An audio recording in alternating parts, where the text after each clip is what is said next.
The artists and artisans fill different roles in the art sector. Artists works in the fine arts including paintings, illustration, and sculpture. So pag kasi sinabi nating fine art, nagre-refer to as high art na isa sa pinaka-highest standard ng artistic expression. So sabi dito, fine artists make work that is purely created to be aesthetically pleasing. While artisans are craftsmen who work in textiles, pottery, glass, and television, long and round tables, room doors, etc. Usually, these are man-made shapes. Artists and artisans articulate a vision through their art or craft. Fine artists work with paint, watercolor, pen, and ink, or illustrations, while artisans craft work like jewelry, glasswork, pottery, or other functional products.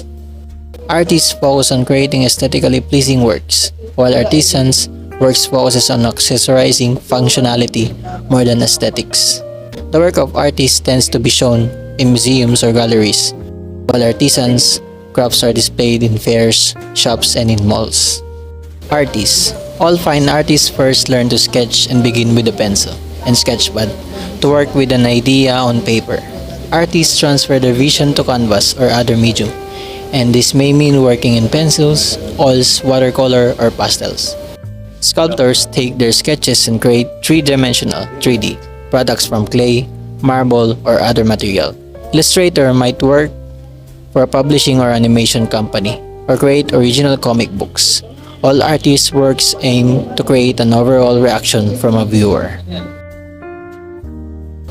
The job responsibilities of an artist include developing ideas for a canvas or product, selecting a medium for a final work including texture, size, or area, collecting work for a portfolio, and applying for grants for financial support. Artisan. Artisans are craftsmen who make practical artistic products such as earrings, urns, stained glasses, and other accessories. Artisans gain their knowledge by studying under master craftsmen and then practicing with continued study. Artisans work to create something new, original, at times provocative. They spend a good portion of their time selling and promoting their items in various marketplaces. The job responsibilities of an artisan include using and mixing mediums like paint, metal, glass, or fabric, shaping, gluing, sewing, testing, and producing products, displaying work at various sites including auctions, craft shows, or online markets, and estimating costs and material needs. Related careers. A related to an artist is a graphic designer who develops layout using artwork, photographs, or illustration. The one who belongs to a field similar to that of an artisan is a metal worker. They build products using metal for construction, artistic, or manufacturing purposes. At the outset, the difference between an artist and the artisan is expressed by this quote. For the artisan, craft is an end in itself. For the artist, craft is the vehicle for expressing your vision. So sabi dito, for the artisan, craft is an end in itself. So, ibig sabihin, pag na-achieve na nila yung gusto nilang i-craft, is yun na yun. Wala nang more on meaning, ganun.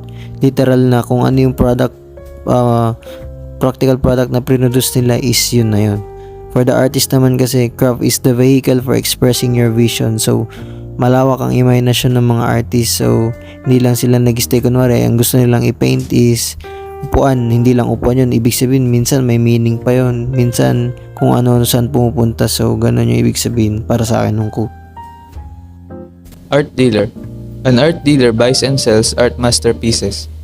He or she is the middleman between the artists and customers or institutions who need the art masterpieces like the art collectors, galleries, or museums. Main duties of an art dealer. Dealing. It is the buying and selling of art masterpieces which involves negotiating prices and delivery. Networking. It is the establishment of art collectors, gallerists, and other potential clients. It is advising and working closely with clients. Searching. It is the spending of time to look for the art masterpieces from galleries and markets by attending auctions or by negotiating pieces of art directly from clients. In order to find the rare pieces, they travel to other cities and other countries. Art collectors. Private collectors observe trends in art and at times ignite a craze for it. Museum curator Isaac Kaplan said, "It's mostly the collectors, not museums, who revel in the intrinsic quality of objects and the personal experience of them.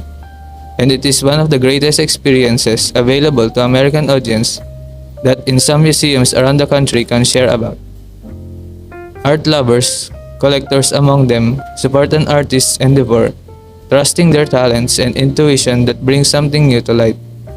Collectors who regularly engage with this art community understand art's intrinsic value in remembering and in experiencing the contemporary art in the art market. Art buyer.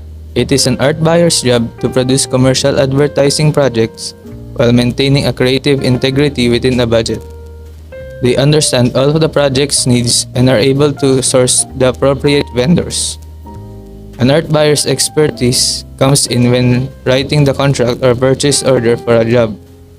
He or she understands all the language surrounding the usage and deliverables in the selling and buying process of an art masterpiece.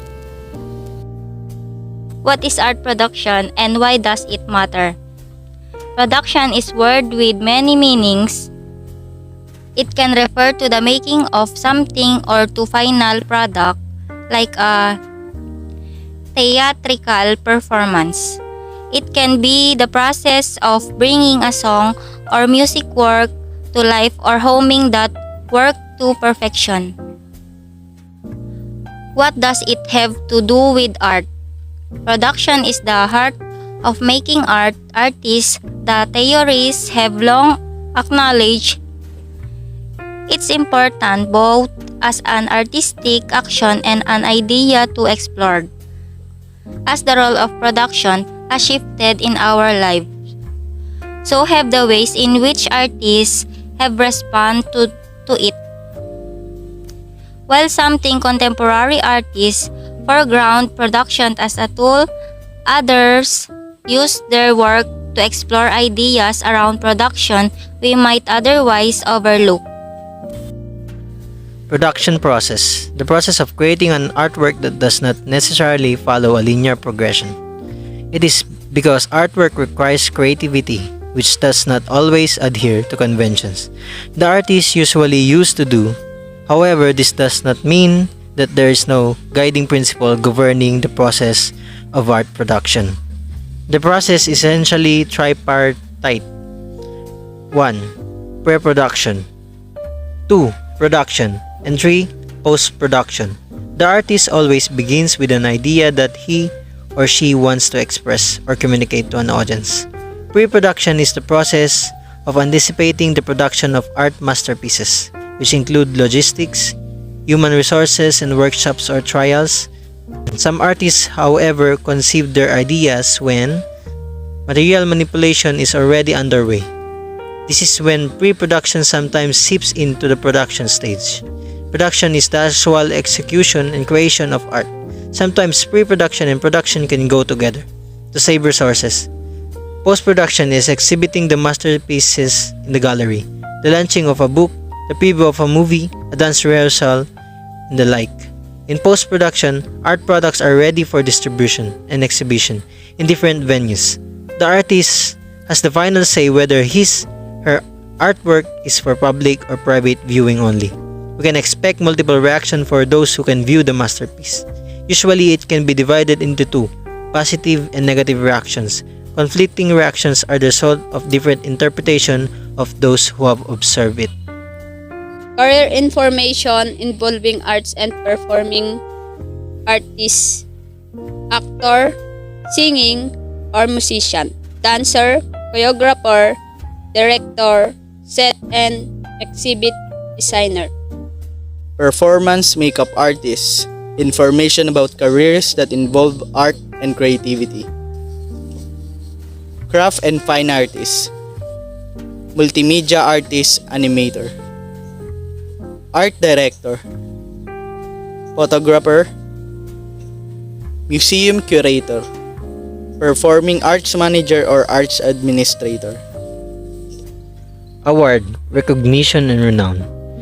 An award is something that is conferred or bestowed, especially on the basis of merit or need. In the case of artists and artisans, they are qualified of being awarded because of the number of years they practice their craft. Likewise, they have also provided jobs to others and have proven their sense of nationalism, translated into noble and tangible action. Recognition refers to an esteemed credit given to an artist's best performance in the art world. Its success is based on what other artists in the art world say or critic. A renowned artist signifies a more cosmopolitan form of recognition beyond the esoteric circles in which the artist moves. It is not only enough that an artist is known to a limited number of people within the art world, but also he or she also be known outside of the art world. His or her artwork or masterpiece should also make a considerable amount of impact to everybody else. National and Gumaba artists' notable works and contributions. The Philippine Congress passed Republic Act number 7355, or also known as Gawad sa Manlilikha ng Bayan, Gamaba, or the National Living Treasures Award. The National Commission for Culture and the Arts, NCCA, is the implementing agency of the said law. As envisioned under Republic Act 7355, Manlilikha ng Bayan shall mean a citizen engaged in any traditional art uniquely Filipino whose distinctive skills have reached such a high level of technical and artistic excellence have been passed on to and widely practiced by the present generation in her community with the same degree of technical and artistic competence. In return, the Gamaba awardees are required to participate in different cultural celebration, both in local and national events. Gamaba awardees. Ginaw Bilog hails from Mansalay, Mindoro. He's an expert in Ambahan poetry. He made sure to spread it to his community in order to preserve their culture, specifically the Hanuo, Mangyan language. Limited resources did not hinder him from preserving and spreading the culture of his community. He received the award last 1993. Masino Intaray is a musician and storyteller who hails from Brooks Point, Palawan. Masino is not only well-versed in the instruments and tradition of the basal, kulilal, and bagit, but also plays the orading or mouth harp and babarak ring flute, and above all, is a prolific and preeminent epic chanter and storyteller. He accepted the award last 1993. Samawan Sulaiman is a musician who came from Mamasapano, Maguindanao. He excels in playing the kutyapi. His extensive repertoire of dinadalay, dinapu, minuna, binalig, and other forms and styles interpreted with refinement and sensitivity fully demonstrate creative and expressive possibilities of the instrument. He was awarded last 1993. Lang Dulay is a Tiboli textile dreamweaver who hails from Lake Cebu, South Cotabato. She relieves the history of the tribe by means of weaving. Her intricate design shows Shatsting. She received the award last 1998. Salinta Monon is a Tagabawa Bagobo textile weaver who came from Bansalan, Davao del Sur. Despite the absence of formal education or training, she learned the art of weaving from her mother and soon perfected it. As she became an expert of weaving, she shared her knowledge to her fellow Bagobo women so that their culture will be preserved just like Lang Dulay. She obtained the award in the same year. Alonso Saclag is a musician and dancer who comes from Lubuagan, Kalinga. He teaches a lot of people, especially his fellow tribesmen, in the performing arts so that the culture of their ancestor will not be forgotten. He got the award last 2000. Frederico Caballero is an epic chanter from Calinog, Iloilo. is well versed with Sulod Bukidnon, one of the country's indigenous languages. His expertise is oral literature, specifically the epics that talks about his people and their culture. He got the award last 2000. Uwang Ahadas is a musician of the Yakan Muslim tribe from Lamitan, Basilan. The proliferation of Western-based instrument did not discourage him from mastering the Yakan musical instrument. Wintangan for women and Agung for men. He received the award last 2000. Darhata Sawabi is a Tausug textile weaver from Parang, Sulu. Even though her place is infamously known as for terrorists, it did not hamper her to learn and master the art of pisyabit weaving. She continuously teaches her mastery of weaving to other people in order to promote their culture. She received the award last 2004. Eduardo Motok is a proficient metalsmith from Mapalit, Pampanga. He is especially in religious and secular art, regardless of the low income that he received from his profession. He is content because his passion is towards his work, not for the money per se. He was awarded last 2004. Haja Amina Api is a mat weaver of the same tribe who's from Tandubas, Tawi-Tawi. She is respected throughout her community for her unique designs, the straightness of her edging, and the fineness of her sasa and kima-kima. She was awarded last 2004. Teofilo Garcia is a cast maker who came from San Quintin, Abra. Even if there is no celebrity endorser, Teofilo is his own endorser of the product that he is making. Nabungaw, somehow it has gotten the attention of the people around him, and to those who pass around, it made them realize that it's a better alternative than the conventional umbrella or cap. He got the award last 2012.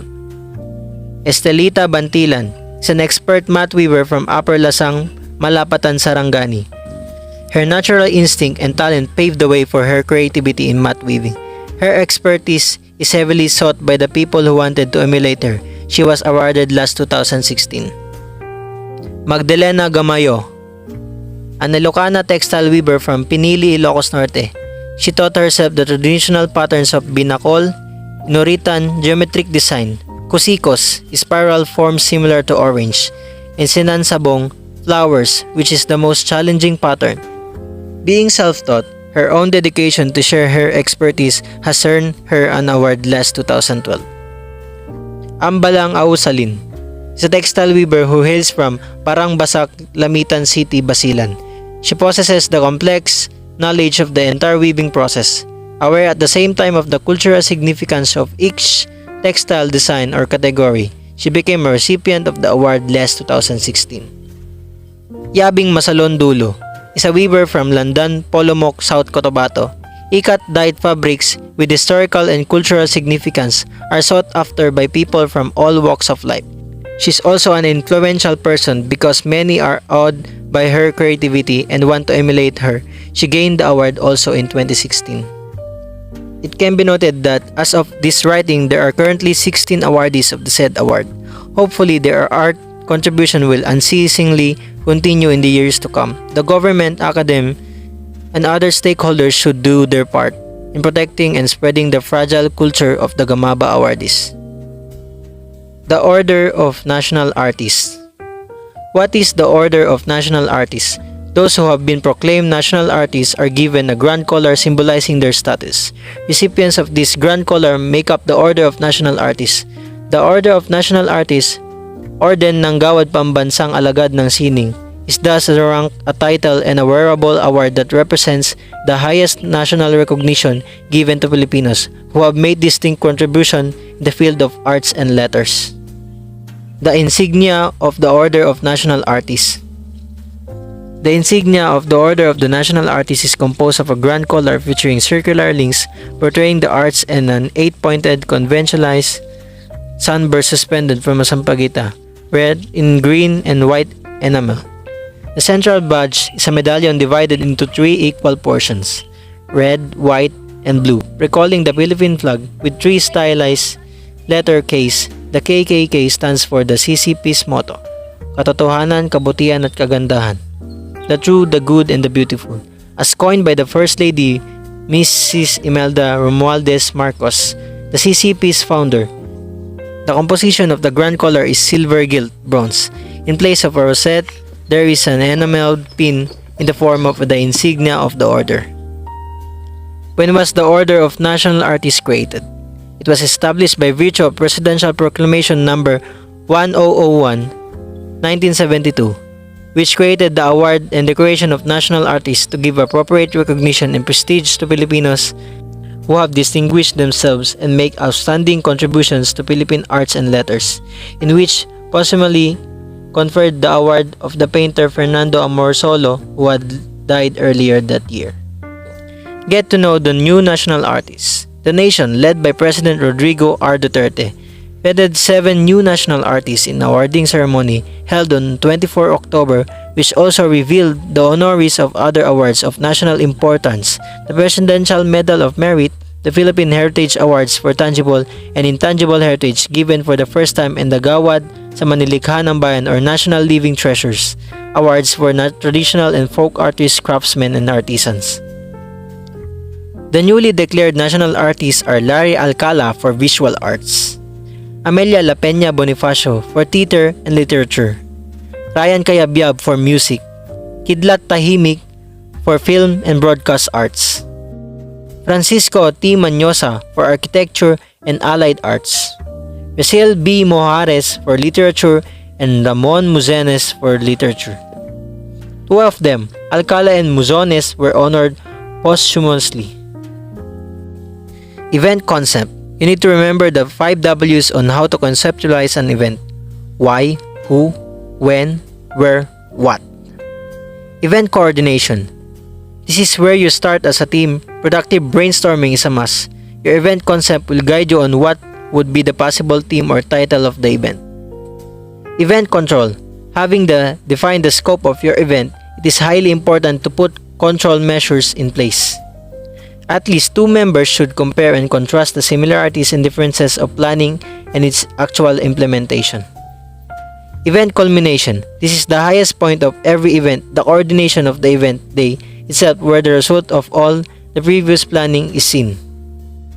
Event closeout. After events are completed and the client has approved the outcome, some post-event activities are equally necessary to highlight the event process. These include review and evaluation, reporting, quality improvement, reward and recognition to team members, and formal termination of contractors where applicable.